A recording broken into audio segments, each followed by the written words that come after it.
Hello there and welcome back to my English space. So glad you could join me once again here where we all feel happy and ready to learn a little bit more English, yeah? And for the newcomers, if you're trying to improve your English and do it in a consistent and engaging way, I think you find the perfect spot. So please subscribe right now so that you keep learning with me. Thank you so much and let's get started. For today, I've prepared a different kind of approach, which is a speaking sort of practice in the form of 10 questions on the topic of jobs.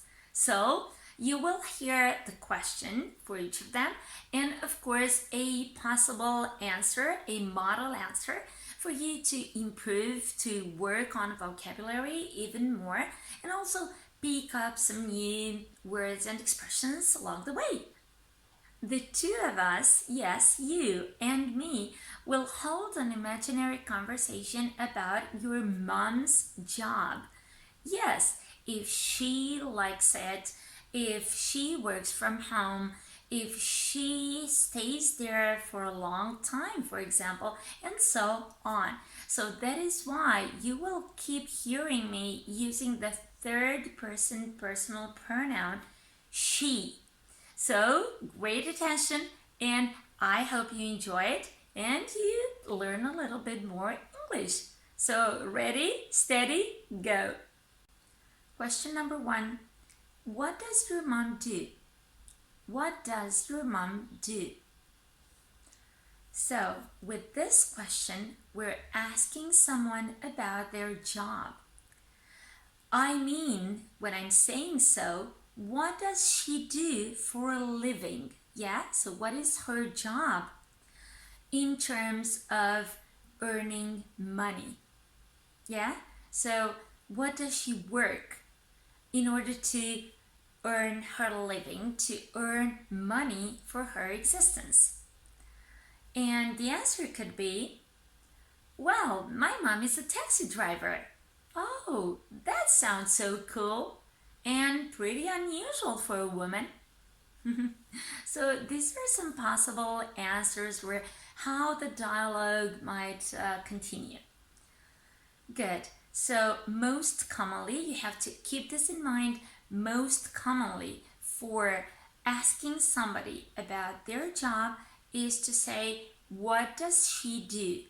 And please don't ask, what's her job? Yeah, that's not okay. Question number 2. What is she supposed to do there? What is she supposed to do there?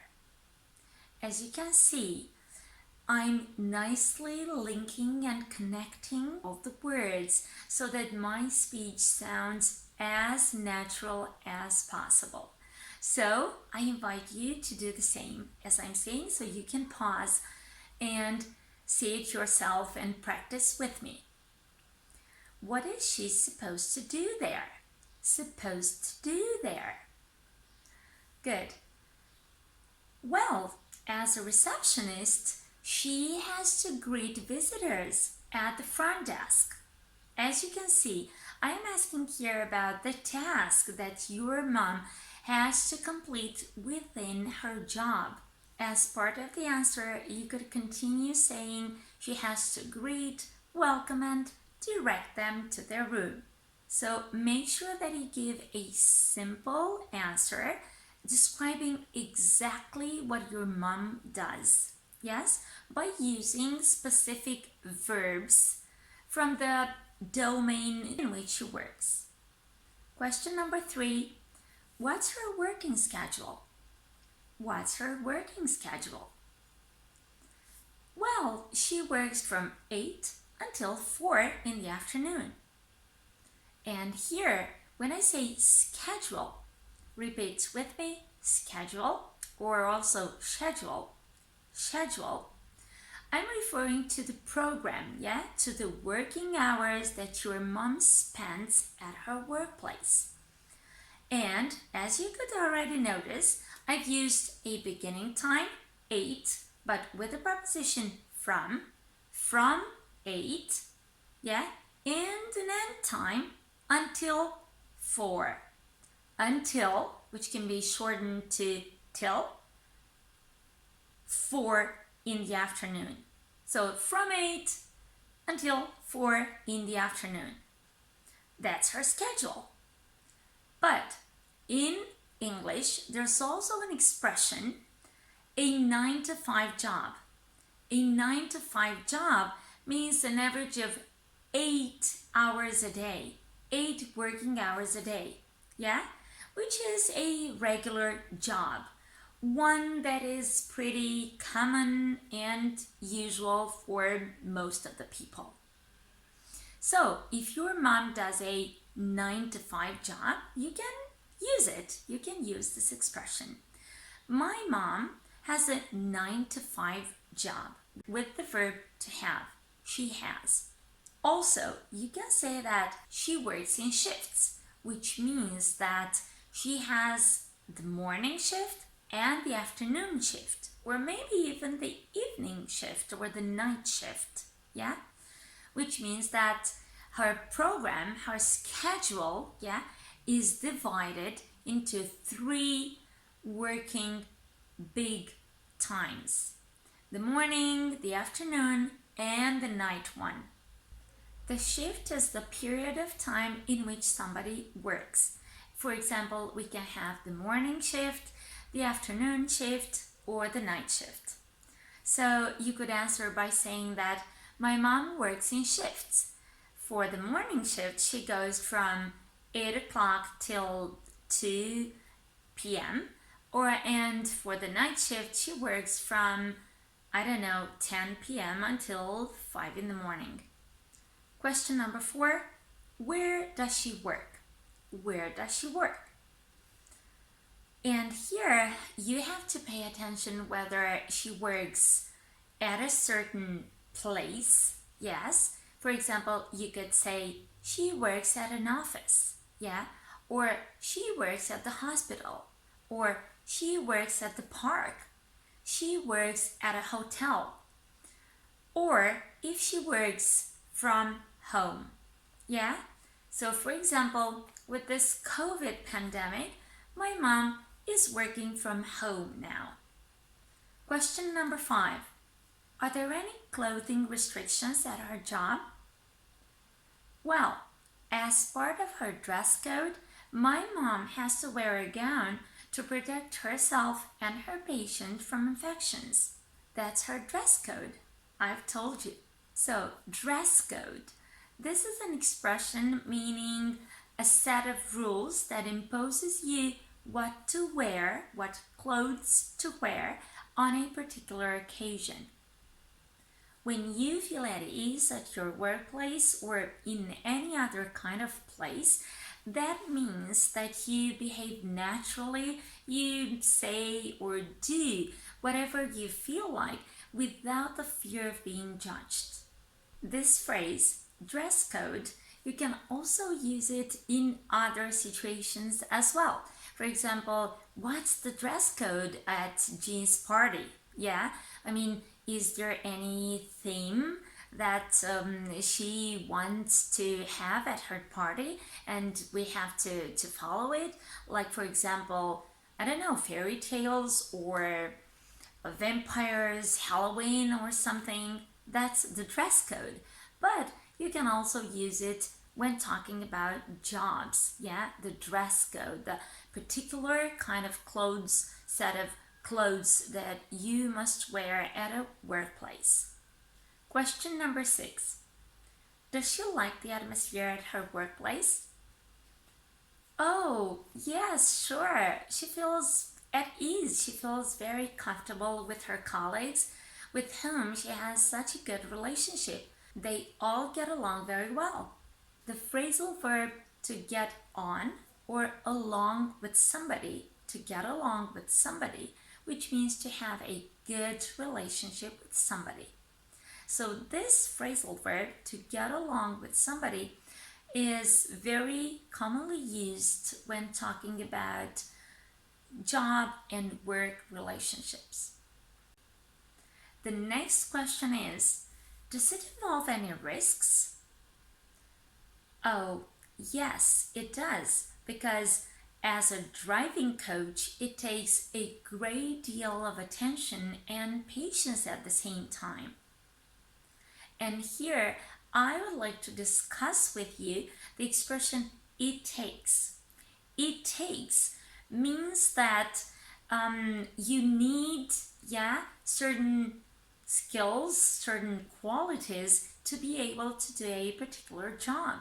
Like, for example, being a driving coach. So, being a driving coach takes a great deal of patience, teaching others how to drive. You could also say, well, as a shop assistant, my mom is very helpful. At the beginning of my answer, I've used the expression as a driving coach. As a driving coach. So we usually use as plus the name of the job to say that this is what somebody does for a job. The next question is it fulfilling? Is it fulfilling? Mind how you pronounce this word, which is pretty daunting. Fulfilling. Fulfilling.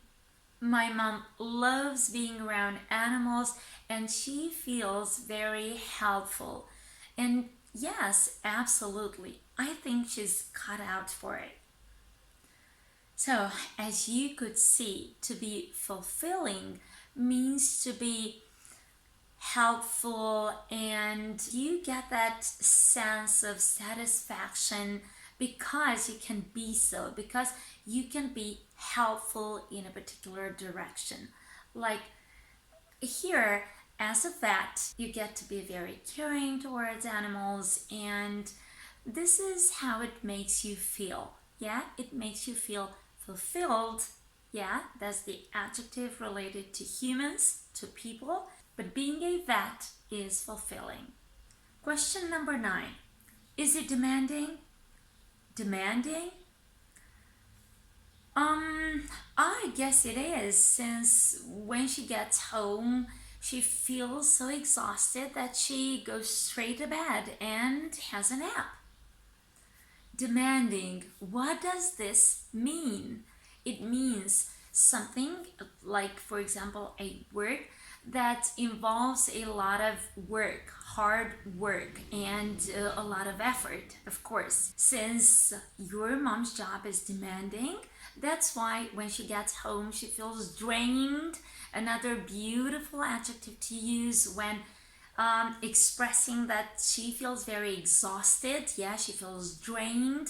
Yeah, so that she goes straight to bed. And our last question, number 10. Does she have to work overtime? Does she have to work overtime?